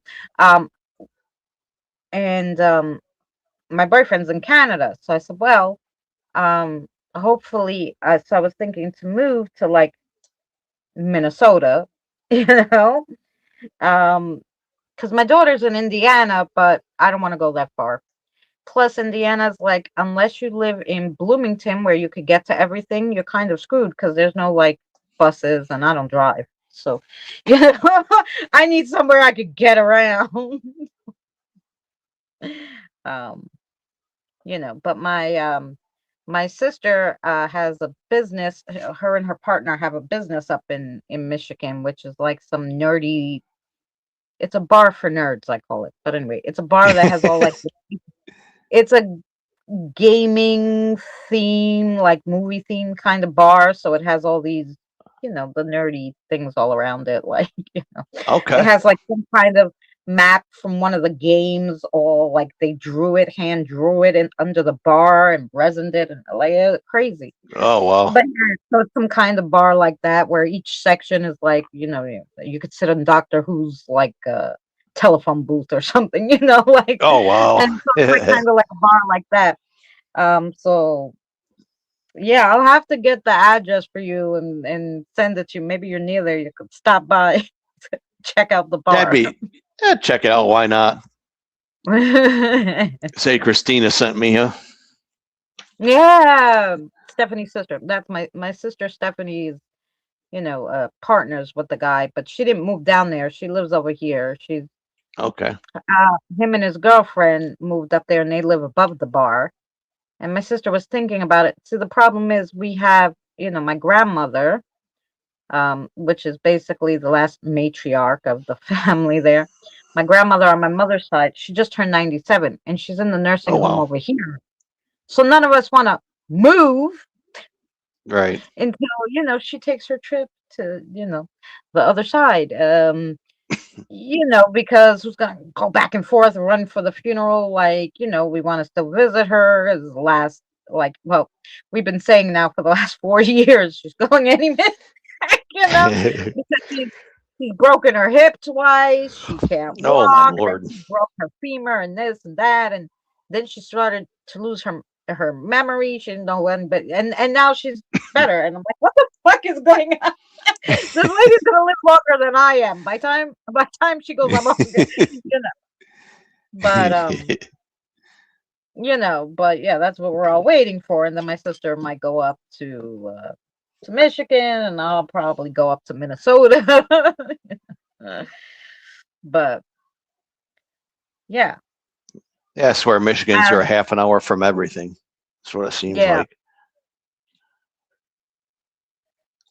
Yeah, but that's what I'm saying. Like Minnesota, I think, uh, and like Indiana and everywhere, it's all close. Like, like to go to Indiana, I had to drive through I don't know how many fucking states. Like, I didn't drive. I should say I took the train. The Amtrak went through I don't know how many states.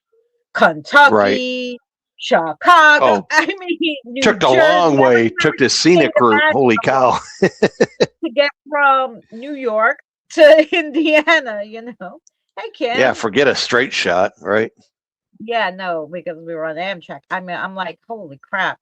So you can really go, you know, there's transportation, so you can go anywhere. Hmm. You can see all these things if you have a little money, because it's Right. getting more expensive to go anywhere. But, you know, nobody had any questions, I guess, huh? That's all right. Well, you Hope I did didn't such a bore good job. anybody I too didn't need much. any questions. Right. Yeah. I've had my run in with these things over the years. And like I said, I'm just glad I didn't get chewed on yet. And then Yeah, I was telling you pre-show, I was trying to get back out there, but man, them voices were telling me you don't want to go out there right now. And I didn't ask why. I just like, okay, we're good. That's yeah, like now it seems quiet, spiritually in regards to whatever's out there in the woods.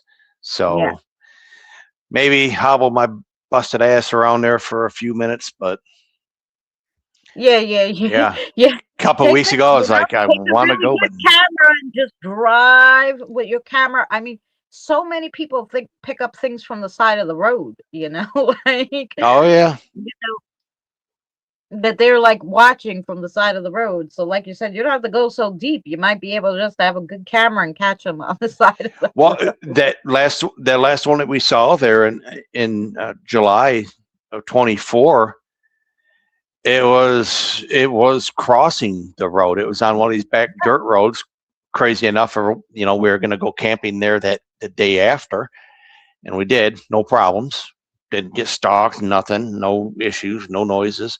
But yeah, we were going down this road. It was like a sharp 90-degree turn, and I turned my lights on high, and this thing crossed the road in front of us. It was probably a couple 100 feet, but it moved so it was moving with purpose, but but it wasn't moving fast. But it was almost like it glided as it was moving across. It came down from one small embankment, crossed the road, and went up another small embankment. Nothing huge.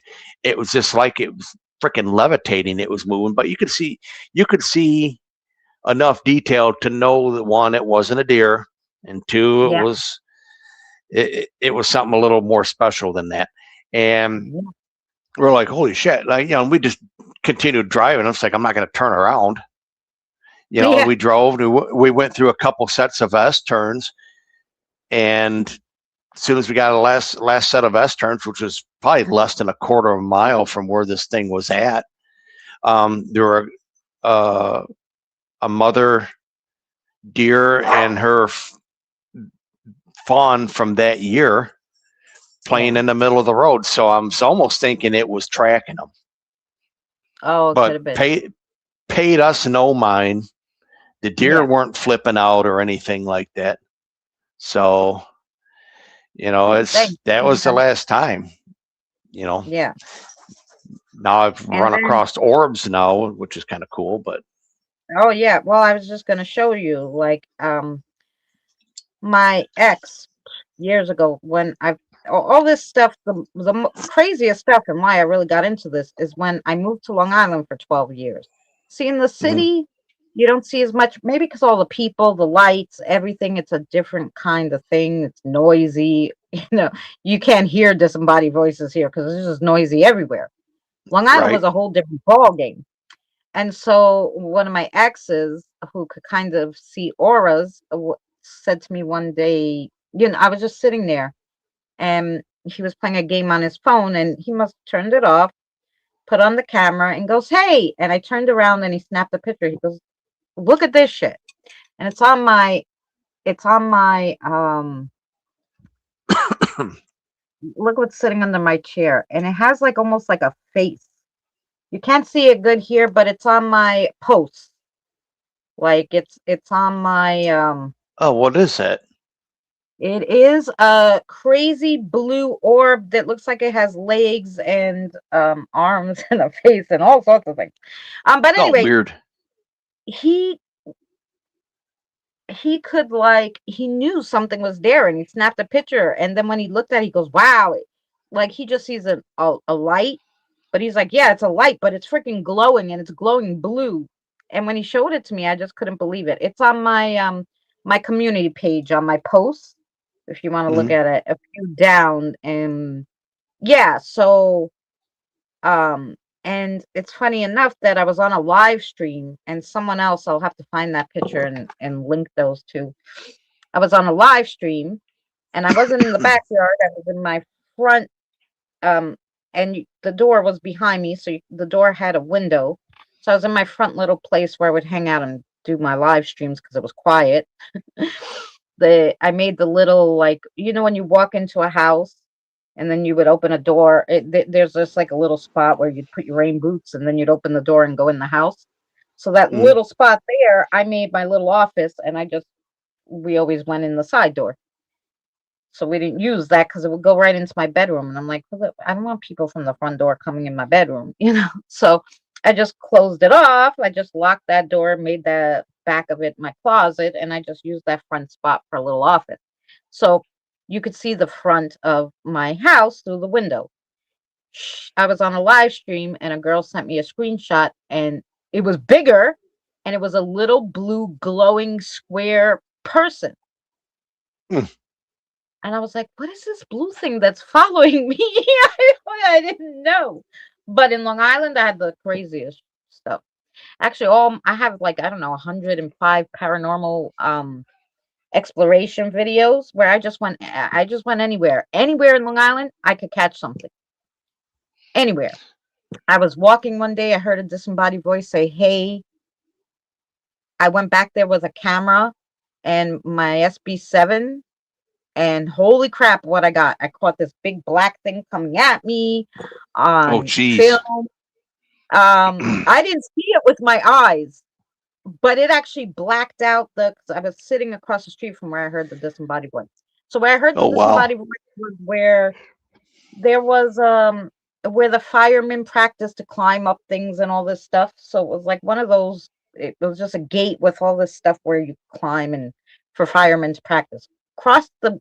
Right across the street was a tennis court. So I was sitting in the tennis court doing this, and right now that little street, which was very small, two little streets, and it went when you went because it was a dead end. So basically, how it was there's a school, a fence, because then it's the schoolyard. So then there was a fence, this little street, which you couldn't get to unless you came down the main road. So this little street that had one block, then two blocks. So I was on the second block, and then you would go. Then when you got to the corner, you can turn, but right across the two-way street was the high school. Took up tons of road, tons of property, right? So that's how that block was. So I was at the tennis courts sitting because I heard the disembodied voice near the fire thing. Um, I was sitting, and this thing came from like the tree, swung around. It blocked out on the video. You could tell because I was just sitting there, and I must have not been looking into the camera. I was looking around, and I was listening to when the EVPs, you're listening to it, so you're not really paying attention. So my hand was still, which was the most fabulous thing because usually I'm moving around and I'm walking. It was still. This thing flew out of the trees, blocked out the whole. That's how you could tell there was mass to it, and it wasn't like a bug because it was so big. It blocked out the light. You couldn't see the what do you call it? The tennis net. They have a net where you play tennis. So that net, it came down past the net. You couldn't see the net behind it. That's how dark of a shadow it was. Oh, And this was jeez. during the day. And it came straight at the Oh, camera, man. changed shapes. You could tell it was kind of wearing a hat, and then it boop, disappeared. Yep. Good night, Tina. Have a great night. Yeah, so that was like, and when I asked on the spirit box what was here before, because I couldn't imagine why they're haunting this little street, right? They were like, oh, Hmm. this was the Green Yard slave house. And I tried looking Long Island, Green Yard slave house, Bayshore, all this stuff. I couldn't find anything. It's like they had, um, like they were trying to say that there was only slaves in like this one part of Long Island. And I was like, you're such a bunch of liars. I think they blocked the history. But anyway, the spirits knew that, Yeah, you know? yeah, they tend to Yeah. block a lot of that slave stuff out, especially from the north. Yeah. Uh, So the spirits knew that land there was a slave house on it. And so that's why that place was so busy. I had a cop that said, hey, show me your ID. It was on the spirit book. But at first I thought it was so clear that I thought there was a cop behind me. I was like, holy crap. There was, I went into the schoolyard then when school was out for the summer. And I figured, let me do some EVPs because if the slave house was probably big, it wasn't just where the land probably just wasn't where that tennis court was. So I went into the school area and I went to the backyard because it was open. In the summer they leave where the kids can play like baseball or whatever. So the back of it was open. And I got the best EVP I think I've ever, like that was one of the best ones. It was a guy who said, "Hey beggar," and all you hear is him fling a coin that hits a tin cup. really? Wow. So I was like, now when people say, "Well, you picked up radio," where the hell are you going to hear that on the radio now? That's shunned. Right. You don't call people beggars or none of that. That's kind of shunned. You're not going to hear that shit. And the whole thing, you could hear the coin flick. You could hear him flick the coin, and you could hear it hit the tin cup. I was like, "Holy cow!" Yeah, some crazy Man, stuff. But Long Island I very couldn't haunted. I couldn't imagine how loud that place would be spiritually. Any cities, you pick them, especially ones with histories, New York, Yeah, Chicago, Las Vegas. If that place just went our time quiet yeah. and spiritually, those places would be screaming. Oh yeah. I mean, they'd have to be, man, it'd probably drive people crazy. Oh yeah. Yep. Well, that's you know, I can hear the disembodied voices when when it's a little. Some blocks are quiet. You're not going to hear it on the main road with all the noise and everything. But in Long Island, it was quieter, right? But it's still New York. It's not the city, but you're in New York. You're in the state. The I mean, I was doing a historical vlog. I wasn't even doing like paranormal. I was doing a historical vlog because when I first started, I was like, oh, I'll do historical vlogs and a little paranormal, but mostly historical vlogs because I loved history. I was walking down the oldest street in the Bayshore, and thing, this thing, this spirit. I'm sitting there. I get to the corner and I hear next, and I'm like, hello. And then I kept on my merry way, and I went to like where the ferry was, and you could tell the disembodied voices that were. There were so many disembodied voices, like some of them I didn't hear because there was other stuff going on. You could tell they were disembodied, and when like because from where I was standing, the camera, you could tell nobody was around me. It was right in the camera, in the Hmm. the the voice. So you're like, the freak. I'm like, what is it? One of my favorite you've done is the one where the two men were fighting over the woman. The EVP session, you mean? Yeah. Oh I wow. had another EVP station, another EVP. I was in the cemetery visiting my grandmother, but they were, my grandmother, my grandfather, and my father are buried there. So I went to go do their, went to their grave, and in that cemetery is big for all these mobsters are buried there. So I figured I'd do like EVP and film and whatever.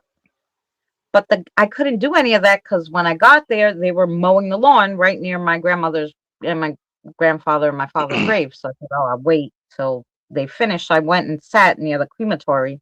Like it wasn't the crematory, but it's where they have all those the outside little round wall where they put all the ashes in the wall, like you know the ash wall. I don't know what they call it. So I'm sitting there and I said, "Oh, I'll do a little thing sitting here. Maybe I'll talk to some of these people in over here." So I put it on and um I put the camera down and I'm doing the an app EVP there and I was just talking and I heard him say, "Are you single?" One of the guys said, "Are you single?" And my spirit guide says, "That's Danny's girl." And you can hear it so clear on there that I'm like, Jeez. okay. Like, nope, not even. Um, yeah, some of them were so funny. I remember the first time I grew my hair long during COVID, and I was put it in one nice long braid, and I was so excited, and I put it in a braid, and I dressed up, and I said, I'm gonna go to that stupid schoolyard and do a uh because that schoolyard was crazy. I'm gonna go do a EVP session because schools it was COVID, so the school was closed and you could go in the backyard, right? So I go to sit in the backyard, I turn on the EVP thing, and I hear, "Ooh, nice braid, nice." And I'm like, holy shit, they're talking to me because I have a braid. Like, like, you know. So yeah, so some of them I'm like, holy cow. I now you got to say, I mean, some shit could be they're talking to themselves, they're fighting over like Kim said that was when we went to that little like pond place. That place was weird too. There was on the EVP, it was two guys fighting over a woman. I think they all got killed or one of them killed both the other two. I don't know. Love triangle. Mm, right. But when my son was with me, I think that time, and when I looked in and I was filming, on the floor appeared like a old time in light. It looked like it was reflecting from somewhere, but nothing you could tell, nothing in that room was that shape. It looked like what do you call it? Like from back in the day when your family had a crest. It looked like a light shining down from the ceiling that was projecting this crest all of a sudden on the floor. So freaking Oh weird. wow. So many, yeah, and that was it was a museum, but the museum was closed at the time again because it was near COVID time. It wasn't open. But it wasn't there when we first went there. There was, just regular light. But then when I was filming inside of it, all of a sudden this crest appears. I'm like, what the heck? Yeah, that was a crazy place, Kim. You're right. I forgot all about that place. Yeah, that was the place where I got really scared. I went into it had like behind the museum, it has this little patch of just bush, right? But it's all inland, it's just this one little part of bush. On either side of the bush, one side is the museum, the other side is like the you go out and it's like the where you would go out of the park, right? So I'm in the middle of the bush because I figured I won't disturb anybody with the spirit box. Turn on the spirit box and I don't know, I had the creepiest feeling. I was like, I stayed there a little bit, then I'm like, no, I'm leaving. Yeah, that place was crazy too. Yeah, Long Island was a crazy place. I went to Kings Park. I don't know. Kings used to be the biggest psychiatric center they had. and it was one of the first ones in Long Island, and they had their own railroad. They had everything. It was a big Oh, wow. psychiatric place back in the day. Um, and now it's all abandoned. It's just abandoned buildings, right? So, and you could walk through it. It's a dog park where you could just walk through the abandoned buildings, not through the buildings, but around like these buildings. Most of the buildings are gated in. Some of them are not gated in, but you know, it's illegal supposedly to go in there. But anyway, of course, I found a way to get in some of them, Mm. and we did. We went in some of them, and that place was crazy too. It was a crazy place. Um, the EVPs and the disembodied voices. I went with my friend one time, and I was just asking them questions, and I just was filming this one door. The amount of orbs that started flying, and it's not like it's bug. It could be bugs, but it wouldn't catch. Like, I'm filming with my phone. That's all I have. I tell everybody, I don't have no fancy equipment, no fancy lights. I have a phone and a flashlight. That's what I Mm. have, and I have a spirit box. But the spirit box doesn't like usually, those. Hi, Lisa. Those you'll see bugs and stuff at that time because it was just like the sun was just going down. You'd see them on a phone camera if you had an IR light, but I don't have that. I have a a regular phone that has a flashlight, But I wasn't Hmm. even using the flashlight because it was just as the sun was going down, so there was still a little light, and it was just like one big orb show. And I was like, "What?" I Right. never seen anything like it in my life. So Nice. yeah. Hi, Lisa. You came in to say hi and night, hi and goodbye, kind of thing. Well, thanks for Right. popping in, honey. Yeah. So I have a lot of those kind of things, but I really Nice. appreciate you. I hope you come and join us again. Oh, no problem. Yeah, I didn't really get into too many of the run-ins or whatever, but Oh got yeah. a Well, got a few in there. that's right.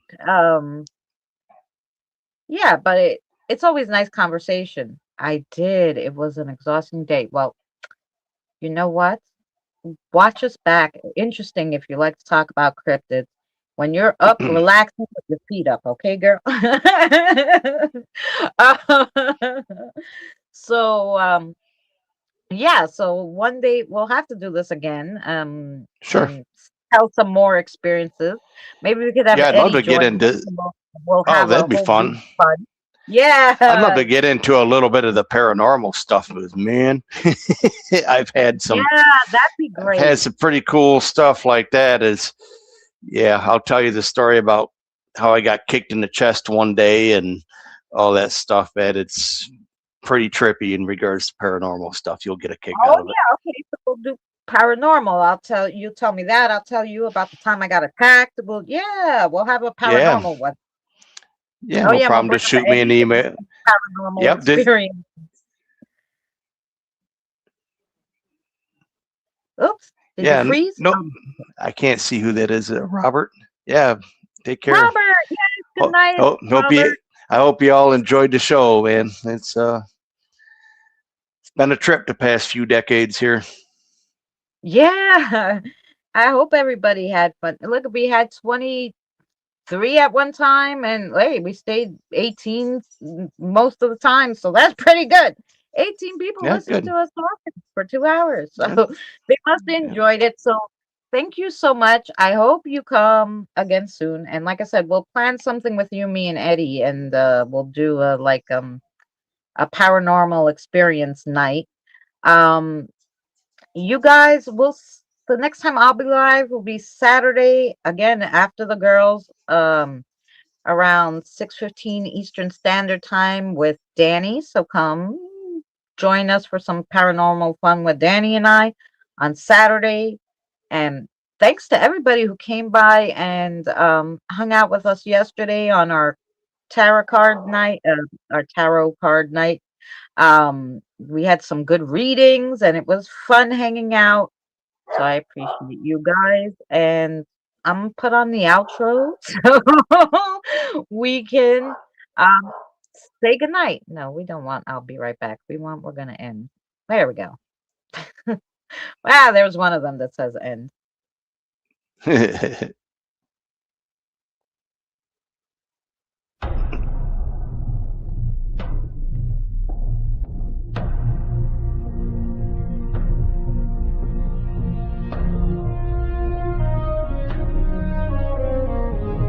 abandoned house on the hill stands tall. A little boy and girl run laughing down the halls. Shadows dance on the paint-peeled walls. A cat curled on the stairs. A dog chases a bouncing ball. And in the corner lingers the husband and wife, the two wolves, silver-eyed, full of life. Play on, play on, can the broken window glow, where the cardinals sing and the black crows call. Every room has treasures behind its door. Play on, play on, there's so much to explore.